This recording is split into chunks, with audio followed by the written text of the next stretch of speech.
로마서 7장 7절에서 25절 말씀입니다. 그런즉 우리가 무슨 말을 하리요? 율법이 죄냐? 그럴 수 없느니라. 율법으로 말미암지 않고는 내가 죄를 알지 못하였으니 곧 율법이 탐내지 말라 하지 아니하였더라면 내가 탐심을 알지 못하였으리라.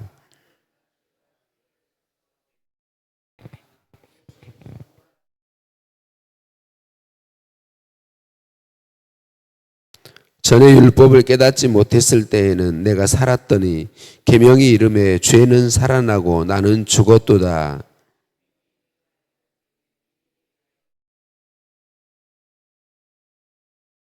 죄가 기회를 타서 계명으로 말미암아 나를 속이고 그것으로 나를 죽였는지라.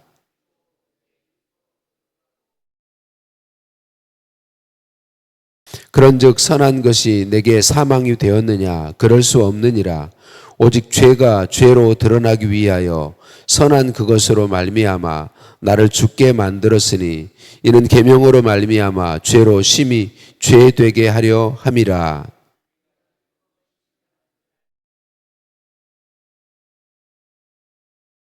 내가 행하는 것을 내가 알지 못하노니 곧 내가 원하는 것은 행하지 아니하고 도리어 미워하는 것을 행함이라.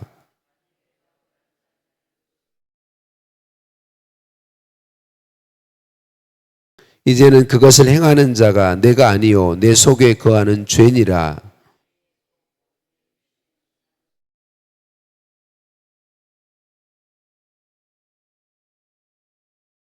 내가 원하는 바 선은 행하지 아니하고 도리어 원하지 아니하는 바 악을 행하는도다.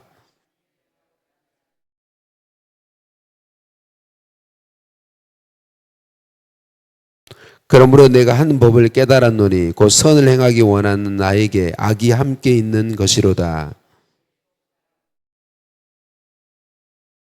내 지체 속에서 한 다른 법이 내 마음의 법과 싸워 내 지체 속에 있는 죄의 법으로 나를 사로잡는 것을 보는도다.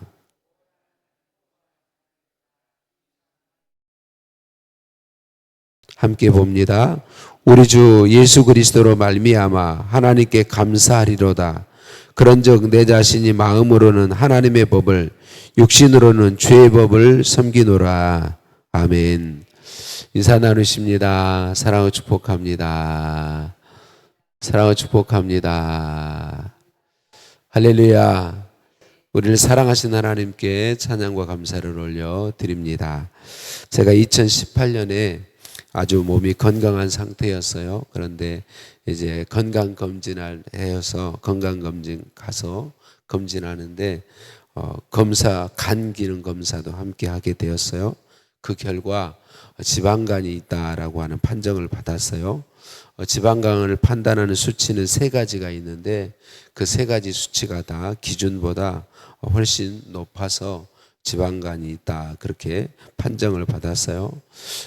검사를 하기 전에는 제가 아주 건강한 사람이었는데 검사를 하고 보니까 간 검사를 받고 기준 수치를 가지고 보니까 지방간 환자가 되어 버린 거죠.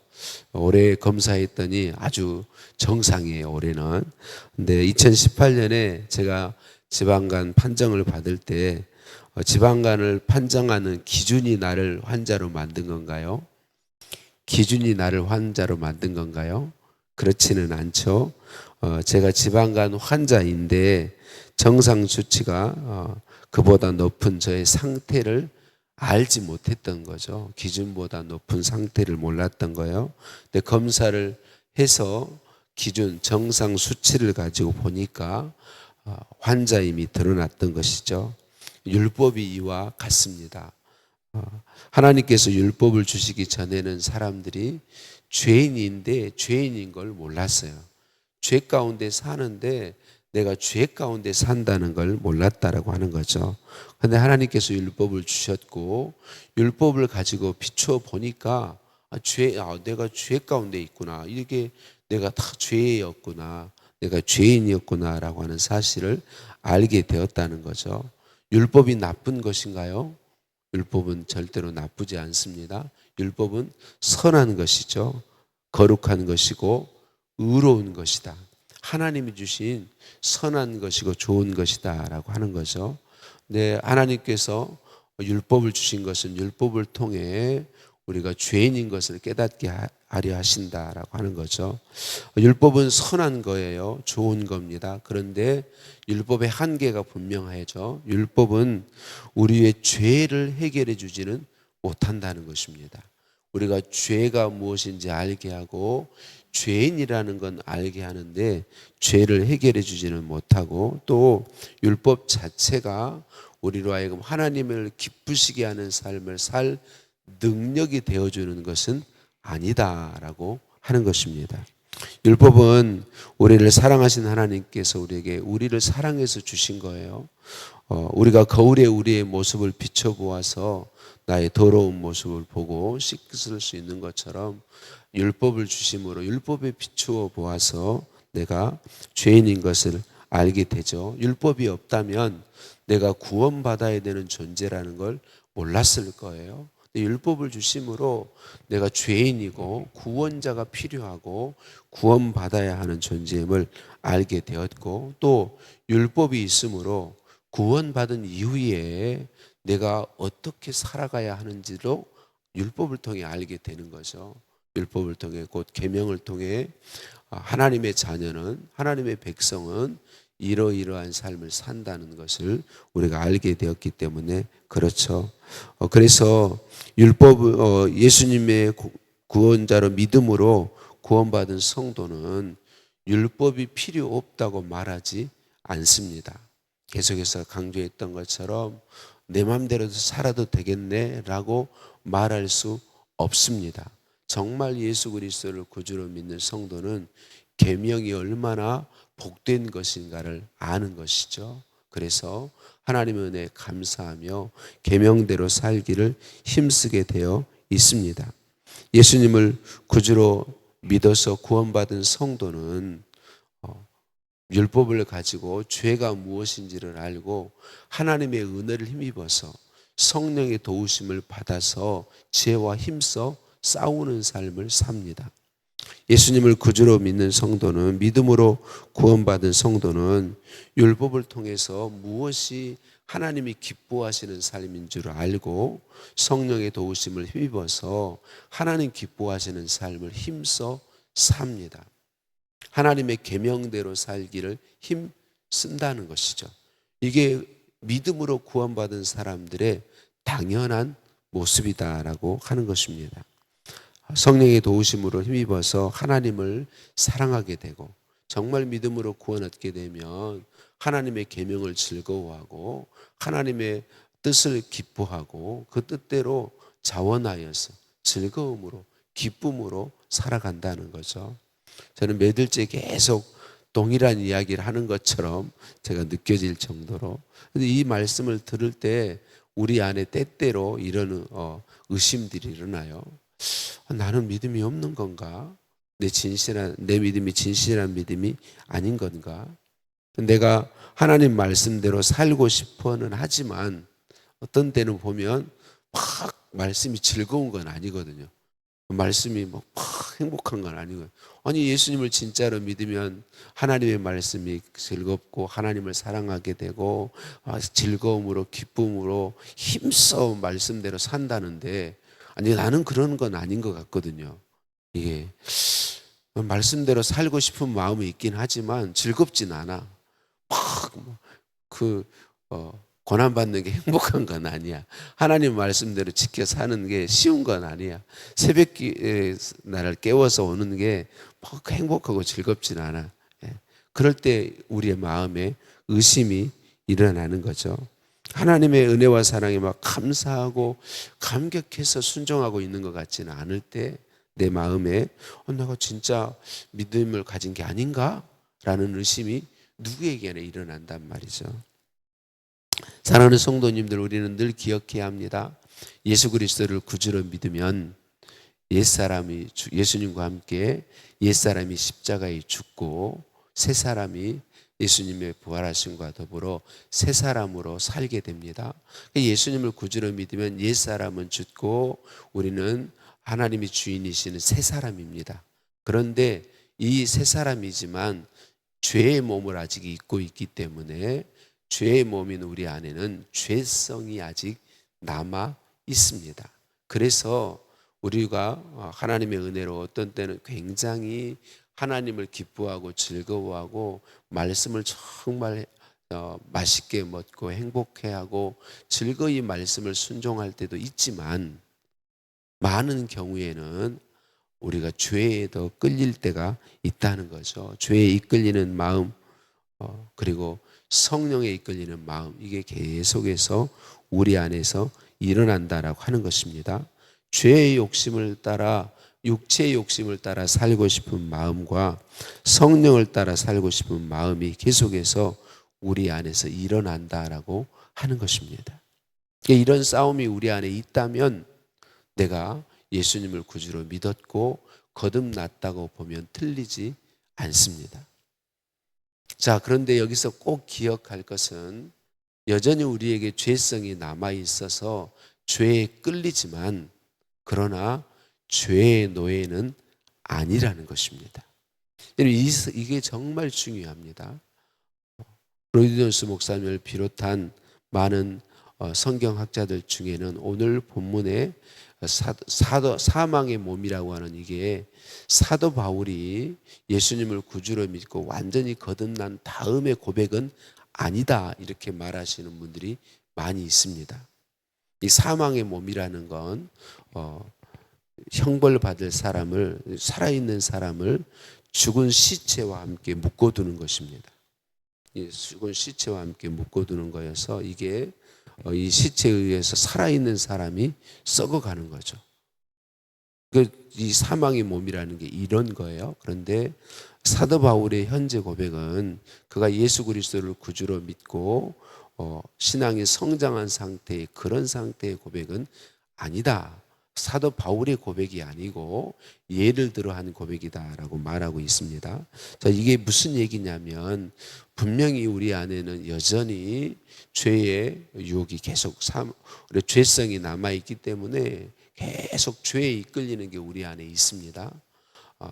우리 안에 성령이 들어와 계시기 때문에 성령에 이끌리는 게 있습니다. 그런데 죄의 노예는 절대로 아니라는 것입니다.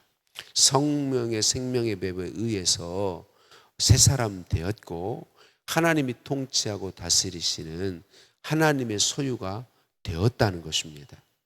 그러니까 우리는 여전히 죄성이 우리에게는 일어나지만 죄에게 지는 것보다는 하나님 기뻐하시는 성령에 이끌리는 게 훨씬 더 우리에게는 쉬운 일이고 그런 능력이 우리 안에 있다는 것입니다.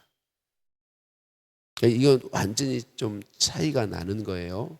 여전히 우리 안에 죄성이 있고 죄에 끌리는 마음이 있지만 우리는 죄의 노예였던 상태 그대로 맨날 죄에 갇혀서 맨날 죄가 이끄는 대로 사는 존재는 아니라는 것입니다. 우리는 성령의 이끄심을 받아서 죄를 잘 이기는 존재입니다. 하나님 기뻐하시는 삶으로 나를 훨씬 더 잘 드리는 존재라는 거죠. 동일하게 두 마음이 일어나지만 우리 안에 이 땅에 사는 동안은 끊임없이 이 죄의 몸을 입고 있는 동안은 이 죄를 이끌리는 게 항상 일어납니다. 아무리 믿음이 성숙한 사람도 아무리 그가 청결하고 영혼육이 정말 정결하고 깨끗한 사람일지라도 일어납니다. 그런데 우리의 상태는 그 죄에게 계속 이끌려서 항상 죄에 지는 상태는 아니라는 것입니다. 우리는 훨씬 더 성령에 이끌려서 성령의 인도하심을 따라 성령의 뜻대로 사는 것이 훨씬 더 강한 사람들이다라고 하는 사실을 우리가 기억해야 할 것입니다. 그래서 맨 마지막과 그리고 로마서 8장 말씀에서 사도 바울은 예수 그리스도에게 감사한다. 예수 그리스도의 공로로 그리고 성령의 생명의 법으로 우리가 완전히 새롭게 되었고 죄의 법을 능히 이기는 존재가 되었다. 그렇게 고백하고 있습니다. 사랑하는 성도님들, 말씀을 마칩니다. 여전히 우리가 새 사람 되었지만 생명의 삶 묵상 에세이에 J.D. 그리어 목사님의 글이 굉장히 감동을 주었습니다. 이 글을 나누길 원합니다. 기독교는 우리가 하나님을 위해 죄를 이겨내는 종교가 아니다. 하나님이 우리 안에서 죄를 이기시는 종교다. 바울은 이렇게 말한다. 이제는 내가 죄와 싸우는 것이 아니다. 내 안에 그리스도께서 싸우신다. 이것 때문에 그런 거죠. 내가 하나님을 위해 죄를 이겨내는 게 우리의 상태가 아니라는 것입니다. 우리 안에 하나님이 오셔서 죄와 싸워 이기시는 종교다. 그렇게 말하고 있는 거죠. 오늘 우리가 해야 될 일이 무엇이겠습니까? 오늘 또 우리는 예수님을 구주로 고백하십시다. 우리가 하나님이 나의 주인이시며 성령님이 나의 주인이시라는 사실을 고백하십시다. 그리고 그분께 나를 계속해서 내어 드리십시다. 성령님의 뜻을 따라 순종하기를 힘 쓰십시다. 우리 안에 두 마음이 일어나지만 우리는 주님께서 죄를 이기게 하시고 우리로 하여금 주님께 기꺼이 순종하게 해주시는 그런 사람들인 것을 인정하고 그 삶의 복을 누리기를 예수님의 이름으로 축복합니다. 하나님 감사합니다. 우리를 찾아와 주시니 감사합니다. 예수님을 구주로 믿게 해주시니 감사합니다. 성령님 내 안에 오셔서 내주해 주시니 감사합니다. 여전히 육체의 욕심, 곧 죄에 끌리는 마음이 일어나지만 그때마다 부인하게 하시고 성령님께 순종하도록 하나님의 말씀과 계명에 순종하도록 나를 붙드시고 인도해 주시니 감사합니다. 하나님의 뜻과 말씀에 즐거이 순종하도록 나를 도우시고 힘주시고 감동하시는 성령 하나님 찬양합니다. 예수님 찬양합니다. 아버지 하나님 감사합니다. 예수님의 이름으로 기도드립니다. 아멘. 하늘에 계신 우리 아버지, 아버지의 이름을 거룩하게 하시며 아버지의 나라가 오게 하시며 아버지의 뜻이 하늘에서와 같이 땅에서도 이루어지게 하소서. 오늘 우리에게 일용할 양식을 주시고 우리가 우리에게 잘못한 사람을 용서해 준 것 같이 우리 죄를 용서하여 주시고 우리를 시험에 빠지지 않게 하시고 악에서 구하소서. 나라와 권능과 영광이 영원히 아버지의 것입니다. 아멘.